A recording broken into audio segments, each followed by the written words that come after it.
Hello दोस्तों, आपका स्वागत है गौरव एडुकेटर चैनल में। मैं गौरव कुमार आपका स्वागत करता हूं। आज का हमारा टॉपिक होने वाला है न्यायपालिका क्या है तथा उसके प्रकार और कार्य तथा शक्तियां।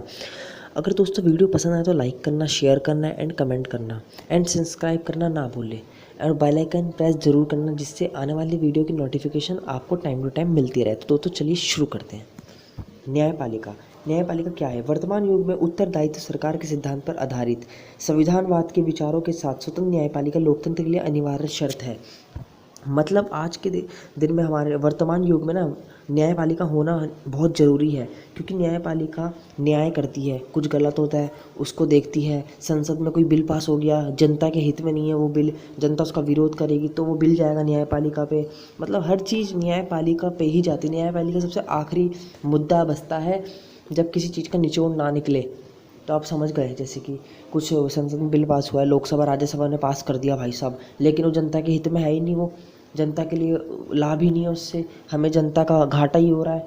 जनता उसे मानने को तैयार नहीं है तो विरोध चलने, दंगे प्रदर्शन हो रहे हैं। तो क्या होगा, वो जो मैटर होगा वो सारा न्यायपालिका के पास जाएगा, फिर न्यायपालिका उसका निचोड़ निकालेगी। अगला टॉपिक है भारत में न्याय व्यवस्था। राज्य के अन्य संरचना की तरह किसी सीमा तक हमें न्याय व्यवस्था भी किसी उपनिवेश युग में प्राप्त हुई थी। भारतीय संविधान निर्माताओं ने इस व्यवस्था में कुछ ही परिवर्तन करके इसको अपना लिया है।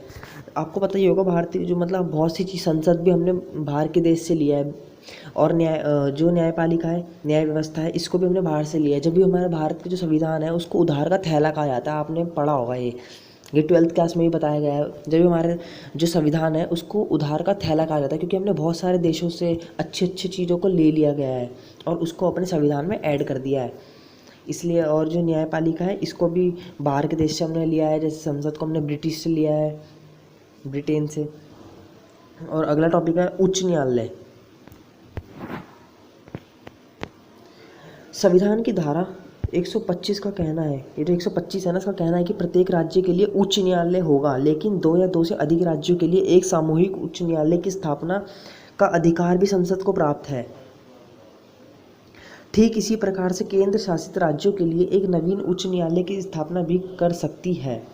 उदाहरण के लिए दिल्ली प्रदेश का अपना सर्वे का उच्च न्यायालय है। उच्च न्यायालय के जजों की संख्या एक राज्य से दूसरे राज्य से भिन्न होती है। जजों का एक उच्च न्यायालय से दूसरे राज्य के उच्च न्यायालय में ट्रांसफ़र किया जा सकता है। मतलब ये कह रहा है संविधान की धारा 125 जो कहती है ना, हर राज्य के लिए अपना एक उच्च न्यायालय होगा। 2 या 2 से अधिक राज्यों के लिए एक उच्च न्यायालय हो सकता है। मतलब जो 2 राज्य हैं, लेकिन उनका ज़रूरी नहीं अलग अलग न्यायालय, उनका एक न्यायालय भी हो सकता है। और लेकिन जो इसी प्रकार जो केंद्र शासित राज्य होगा ना, उसका एक उच्च न्यायालय होगा। और जैसे कि दिल्ली में देख लो, वो केंद्र शासित प्रदेश है दिल्ली, उसके अंदर है नहीं एक high court, Delhi high court अपना, तो यही है। और जो उच्च न्यायालय में जज होते हैं ना, उनका ट्रांसफ़र होता रहता है। मतलब जैसे कि इलाहाबाद हाई कोर्ट से दिल्ली हाई कोर्ट में किसी जज का ट्रांसफ़र हो गया। अगला टॉपिक है कुछ मुख्य धाराएं उच्च न्यायालय के संबंध में। कुछ धाराएं बताई गई हैं इसके अंदर, देखिए, ये मैंने हैशटैग लगा के लिखा है इसे। अनुच्छेद 216 के तहत राज्यों में उच्च न्यायालय का गठन होगा। मतलब जो राज्यों के अंदर ना उच्च न्यायालय का वो होगा गठन, और 216 के अनुच्छेद के तहत आर्टिकल। अनुच्छेद 214 के तहत राज्यों के लिए एक उच्च न्यायालय की व्यवस्था होगी। हर राज्यों के लिए उच्च न्यायालय की व्यवस्था होगी। लेकिन अब ये ना मैटर जो था बाद में चेंज किया गया है कुछ।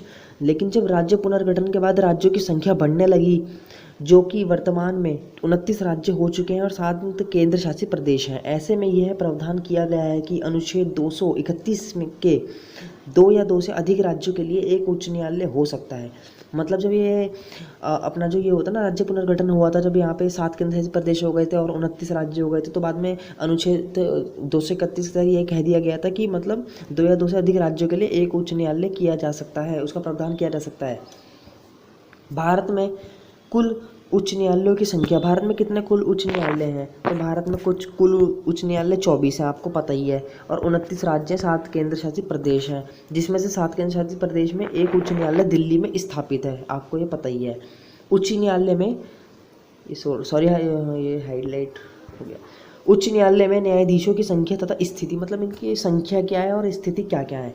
उच्च न्यायालय में न्यायाधीशों की संख्या अलग अलग कम ज़्यादा होती है और इन संख्याओं को तय राष्ट्रपति महोदय, हमारे राष्ट्रपति, करते हैं। जैसे जिलों में अधिक मुकदमे, अच्छा जिस राज्यों में अधिक मुकदमे होते हैं वहाँ पर उतने अधिक न्यायाधीश होते हैं। जैसे कि आज के टाइम पे सबसे ज़्यादा मुकदमे कौन से राज्य में होंगे आप सभी को पता है, यूपी। उसमें अधिक न्यायाधीश हैं और हर राज्य में कम ज़्यादा न्यायाधीश होते रहते हैं जैसे जैसे मुकदमे होते हैं।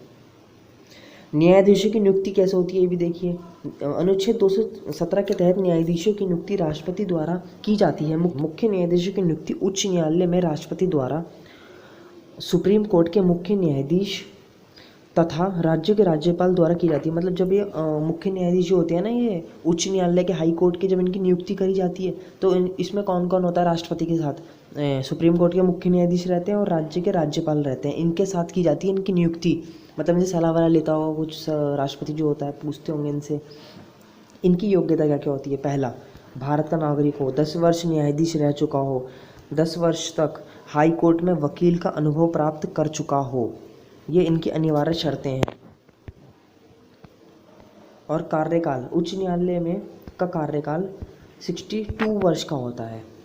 न्यायाधीशों को, अगला पॉइंट है, न्यायाधीशों को किन किन कानूनों के आधार पर उच्च न्यायालय से हटाया जा सकता है। देखिए, पहला है, यदि न्यायाधीश कोई ऐसा कार्य करता है जो भ्रष्टाचार से जुड़ा हो, जैसे भ्रष्टाचार, किसी गलत आदमी का साथ दे रहा हो, किसी क्रिमिनल का साथ दे रहा हो न्यायाधीश, तो इसमें उसको हटाया जा सकता है। और हटाने का प्रोसेस क्या होगा ये भी देखते हैं।